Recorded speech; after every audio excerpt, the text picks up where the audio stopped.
We celebrate the summits, but sometimes we forget to enjoy the valley. This is Summit After the Storm, and I'm Bart Wilbanks. Before anything else, every woman listening to this is either a mother or has a mother. So remember, yesterday was Mother's Day, and happy Mother's Day to everyone who has a child. And if your mom is still here, be sure to call her, text her if you haven't already. Tell her that you love her. And if she's gone, don't forget to remember her, honor her, because none of us get into this world alone. I went to visit my mom on Friday. Took my parents to lunch so we could celebrate Mother's Day early. And Mom understood why I couldn't stay all weekend. She knows me, and she knew I needed to get back home to help prepare for a friend's birthday party. Saturday, we hosted a 40th birthday party for one of my friends. And honestly, it's one of those nights, afternoons, evenings filled with laughter from beginning to end. We made this entire custom menu where the items tied back to funny stories from his life. There was a jar filled with ridiculous things that he supposedly said, even though most of them weren't things he really said. But they were funny. And that honestly made it even funnier. We made this giant roast board where people could write funny memories or advice for him turning 40.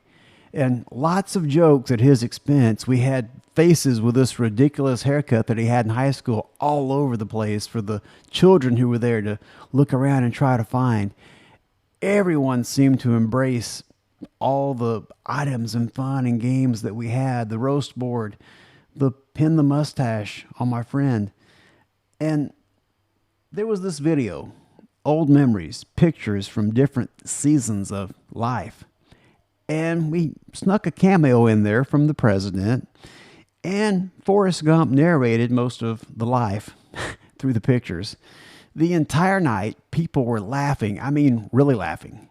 The kind that makes your stomach hurt. The kind we probably don't experience enough anymore.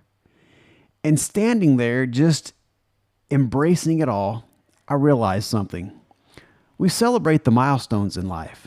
21, 30, 40, 50. The big ones, the summits. But life is mostly lived in between them. And immediately, my mind went back to Kilimanjaro. Because everybody wants the summit picture. But most of the climb happens in the valley between these milestones. The long trails, the conversations, the laughter in camp, the small moments that nobody posts online. That's where life actually happens. The mountain taught me something I didn't fully understand at the time. You can become so focused on reaching the summit, you forget about all the people that are climbing beside you. You just start treating life like a series of checkpoints. Get there, achieve this, reach that next thing. But if we're not careful, we rush through the valley, just trying to arrive somewhere else. And somewhere along the way, we stop laughing enough. Saturday reminded me how much we need that. Not just the achievement, not just progress, but joy, real joy. Ecclesiastes 3 says, there is a time to weep and a time to laugh. And maybe some of us have forgotten that second part. Because leadership, especially in adulthood, can slowly turn life into responsibility without joy. Bills, deadlines, pressure, schedules, all that's important. But before long, you realize you become productive, but not present.